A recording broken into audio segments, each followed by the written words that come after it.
Today's social media segment is brought to you by Alford and Associates for all of your insurance needs. CIS, Cardiovascular Institute of the South, the highest quality cardiovascular care available. Barker Honda, the Barker family tradition of quality.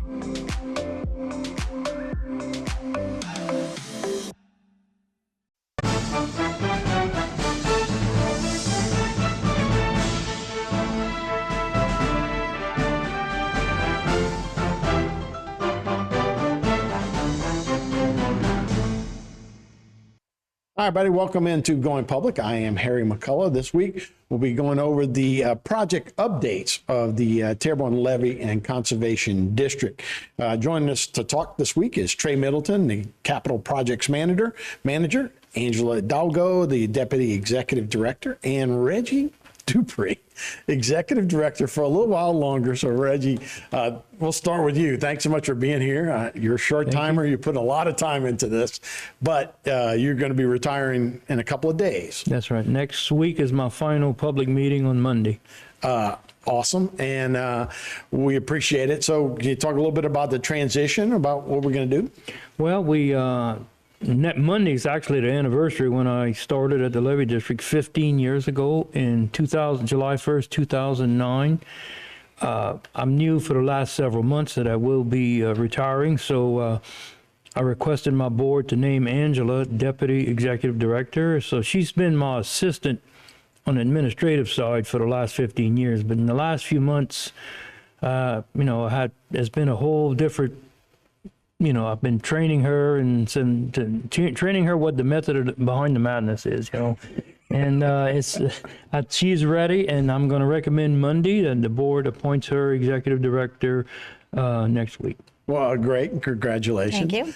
We want to make sure that, we're there Monday, but definitely congratulations. A big event. You guys will be switching titles a little bit, right? Yeah. Right. Awesome. But you're ready for it. And I know you've been preparing for this for a long time. Yes, I will do my best. Yeah. Exciting. Reggie, you okay, man? This has been a big part of your world for a couple decades almost. 15 years directly at the Levee District. The only thing I want to mention is that if you look at my 43 years, everything else has been less than 10 years, deputy sheriff, councilman, state representative, state senator. This is the only position I've had in my entire life in excess of 10 years, which is with the Levee District. So it's been a great challenge, and it's been, we've got a lot of things done. And of course, want to give a great shout out to Tony Alford. He's the one that convinced me to resign my Senate seat to come back home to help start building this system. Yeah, and well, even those other jobs have something to do with this. Right. This has been a big part of what our survival down here for sure. So we appreciate all your hard work for sure. So we're going to look at some of the projects, and we're going to start in impressive. I've seen some of the slides. Really impressive work that's being done. That Mother Nature's doing right now, as we'll see some of them, right? Right, correct. Yeah, just building these levees and controlling the salt water coming in really helps with the environment for sure. Yeah, so as we're taking a look, those are all the areas that we're going to be taking a look at it. So we're going to start with in-house mitigation projects. Right, so part of what we do at the Levee District, we're continuously constructing mitigation projects, and we have a marsh buggy, and it stays continuously building this marsh terracing right here. And the good thing about the marsh terracing is it gives us the credits that we need for mitigation. For you build a levee and you take away so many acres of land, you have to put it back. So this helps us do that. But on the second hand, it also gives us a front line of defense to the levee systems. So building these terracing on the outside of the levee gives it That terracing, when you do that, is that fill in almost like we see the rocks that happen in Grand Isle when the rocks were out there? Do we have any kind of, do these terraces build and compact and get dirt to build around them where they'll grow? Or is this more or less just? This is more or less like an earthen line of defense, Right, again, right, to right. protect the levee from wave action and whatnot. You always see after a storm or after high tide events, the outermost terracing is the sacrificial terrace. So usually we'll have to go and repair it and maintain it. But yeah, these terraces actually create a barrier and protect our investment Right. for the levee But alignment. these So marshes don't act like the sand you'd see out on a Gulf where it would go behind it, right? It So does- it's a little different. it's a deal. little different, Yeah, yeah. yeah. So a little different. That next picture that we saw from Pontchartrain for a second, this is the one I couldn't believe. So this is completely looks like a different area. Right. So the picture was taken in the same exact location. You can see the pipeline markers there, the white poles, and the picture taken in 2007, the levee was built. And then again in 2016, you can see the benefit of the area just regaining itself. And, you know, that's with no marsh creation project, no pumping of sediment, no nothing. That's just natural regrowth of the marsh. Yeah, there's no bayou flowing through there that would have, there's no deposit of sediment or anything like that. That's just fresh water. right. And incredible. We were looking now, we're going to go to Google Earth, and we were looking at just that same area. So this was 2006, I want to say, right? Yeah, this was in 2006. This is the Montague levee. At one point, you could ride on the levee and see open water. And then but for the construction of the Morganza to the Gulf system with Wow. the 2 water control structures, you can see all of the healthy marsh that we've created. And that's just a sideline benefit to the project. So almost like the project mitigates for itself. So that's hundreds of acres that have been of vegetation, then more than we had, with doing nothing but having an environmental structure and it changes the salinity in the wildlife management area. Which, you know, and goes back to what we always talked about, saltwater intrusion, those kind of things. When you drain the Mississippi River and, you levee it off all the way down, that's what happens here. And it was going reverse. So this does reverse some of that and gets some of the fresh water to right. get in there, and which is the whole point of freshening up the bayou as far as that goes. All right, we'll take a break. When we come back, we'll take a look at the H&C lock project. We'll be right back. We're going public right after this. Every day, thousands of people hit the road heading towards their dreams. But sometimes those dreams collide with a harsh reality. Auto accidents with 18-wheelers can change lives in an instant. That's why you need the experience and expertise of St. Martin and Bork.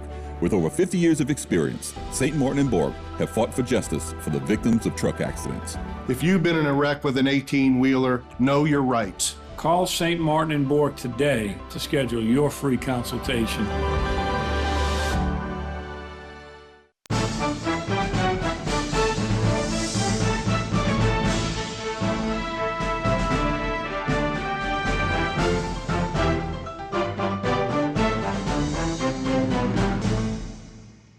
Everybody, welcome back to Going Public. Harry McCullough here. We're talking about the Terrebonne Levee District. We have Trey Middleton, Angela Hidalgo, Reggie Dupre. Thanks so much, guys. As we move up the bayou, I guess, a little more to H&C Lock Complex. Tell me about that, Trey. All right, so we're really excited about this project. This has been years in the making. So it's broken up into 3 different phases. Phase 1 was completed, a couple years ago, and that was just the dredging.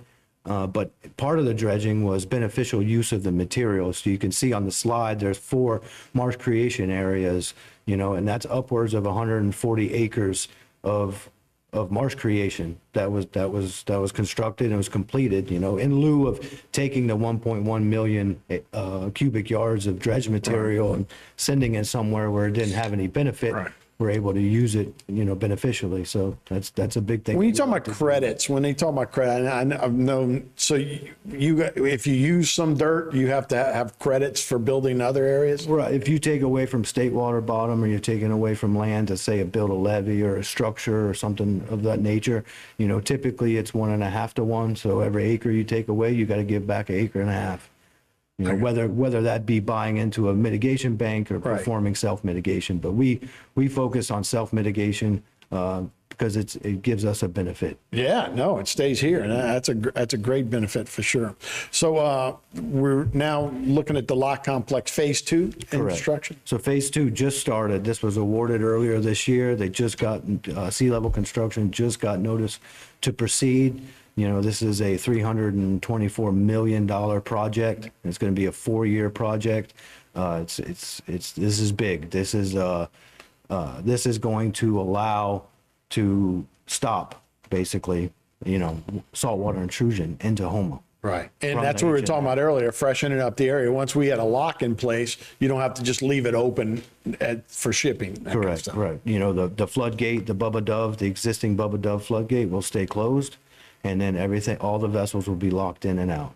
So 4 years from now, this is going to be a game changer from what we just saw last week.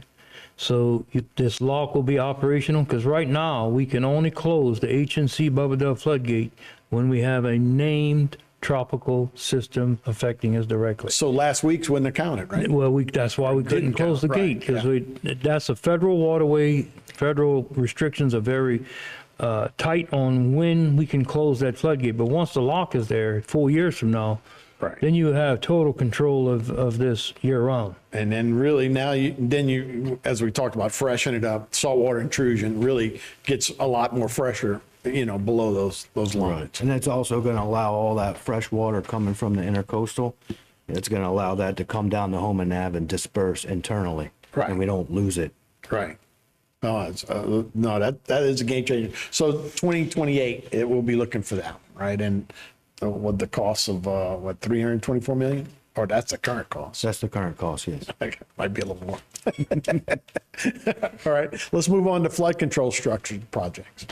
Okay, so, you know, we've been kind of constantly busy working on our floodgates. This right here is the Cocodrie floodgate. If you remember, during Hurricane Ida, we had substantial water rise on the inside of the system.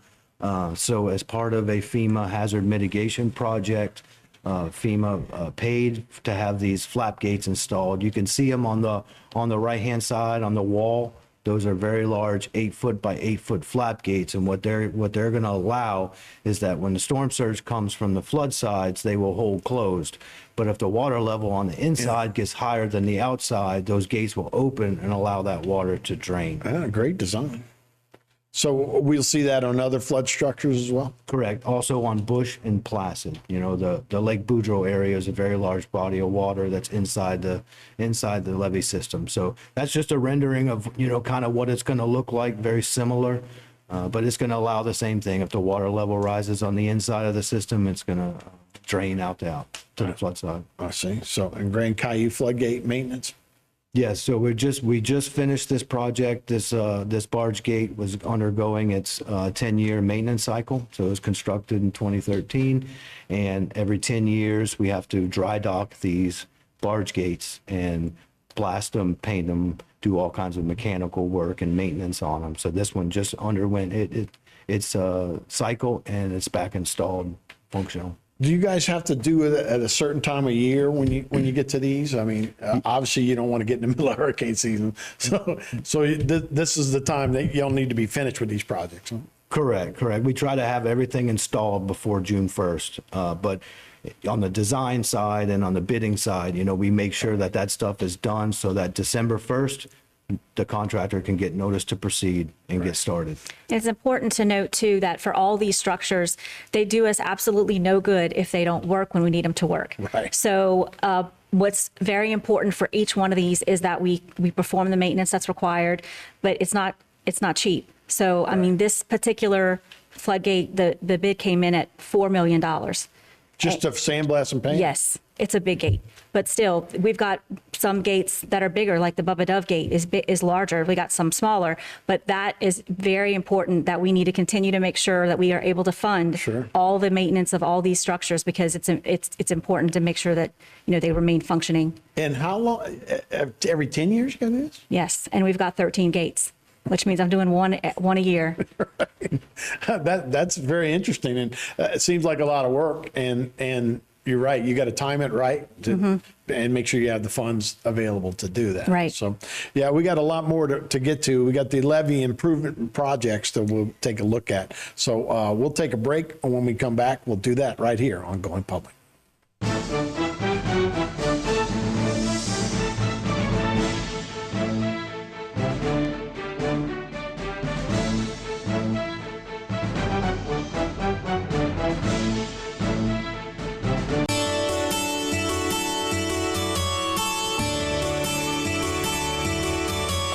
Jack Bay down to Point Ocean, Thibodeau to Grand Caillou, HTV's part of you.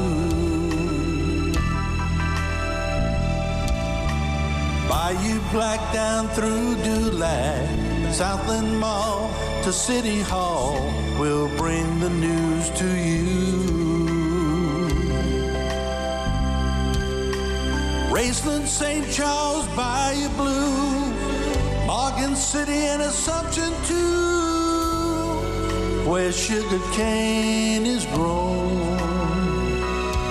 So much to see on HTV. Stick with us 'cause we're your home.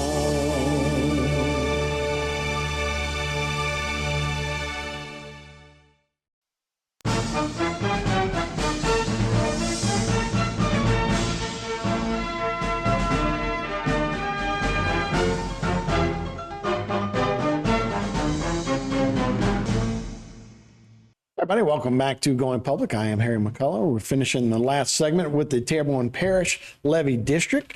It's Trey Middleton, Angela Dalgo, and Reggie Dupre. Angela, you're going to take us through the levee improvement projects, right? Right. So we're on our second or in some third lifts for some of the levees that we have that span all across the Morganza alignment. And if you look at the slides, you can see right now we're pretty much building everything to a 15-foot elevation.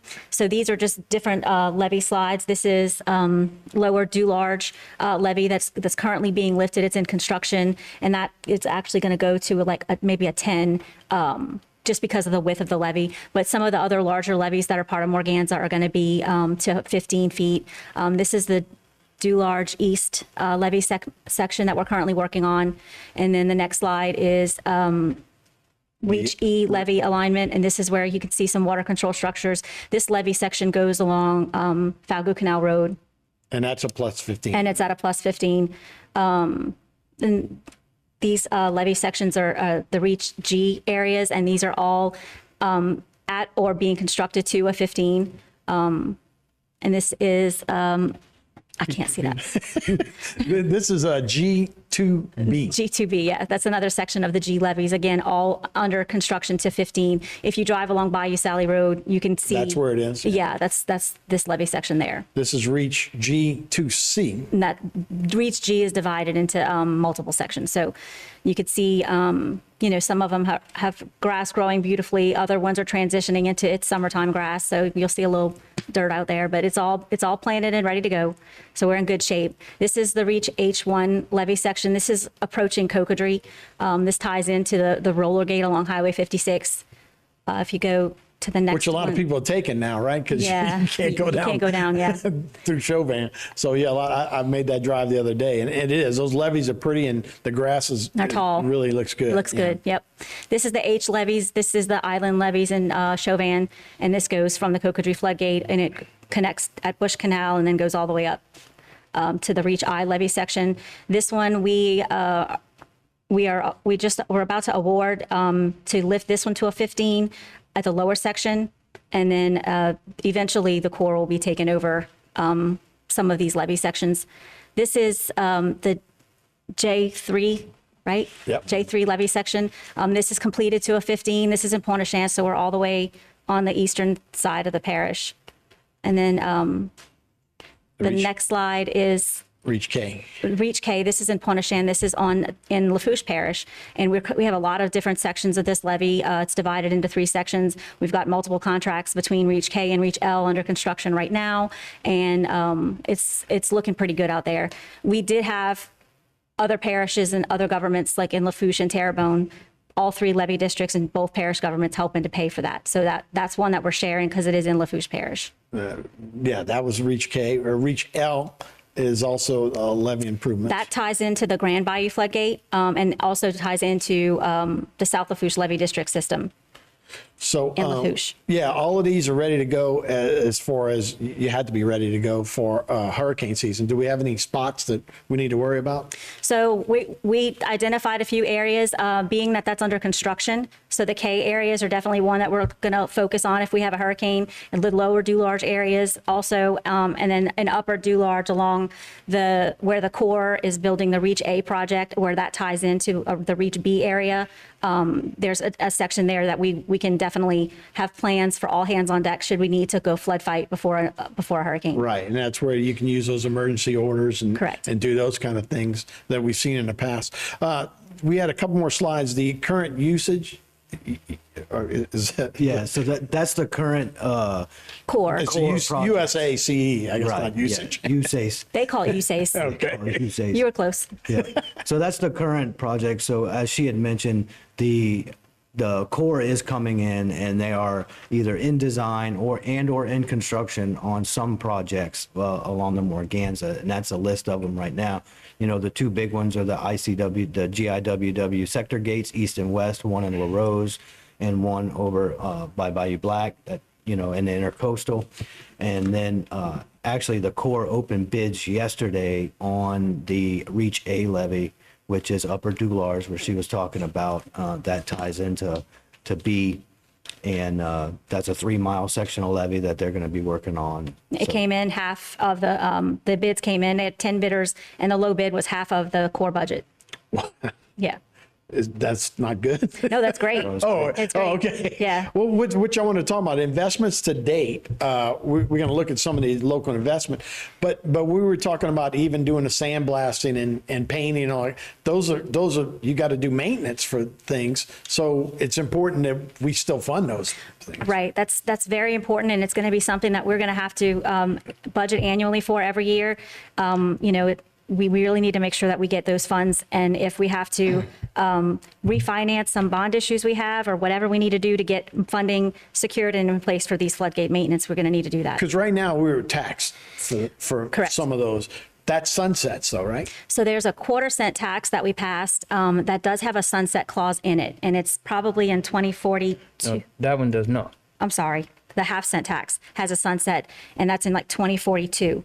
So that one, we may have to extend some of that, but go before the voters and ask for them to approve some or all of that again, so we can continue to maintain these massive structures. Right. So yeah, and again, we got a few years Right. to worry about that, but that just shows you how important. And then as we take a look at that investment, right now, state and local investment's been 1.2 billion. So there's been a lot of resources put there, but we can see the work and to see the use of it. And Reggie, again, thank you, man. Thank you. For the last 15 years of working hard to secure those funds. Well, guys, thanks so much. We appreciate the update. Thank you, Brad. Thank you. Thank you. That's Going Public. I'm Harry McCullough. We'll see you next time.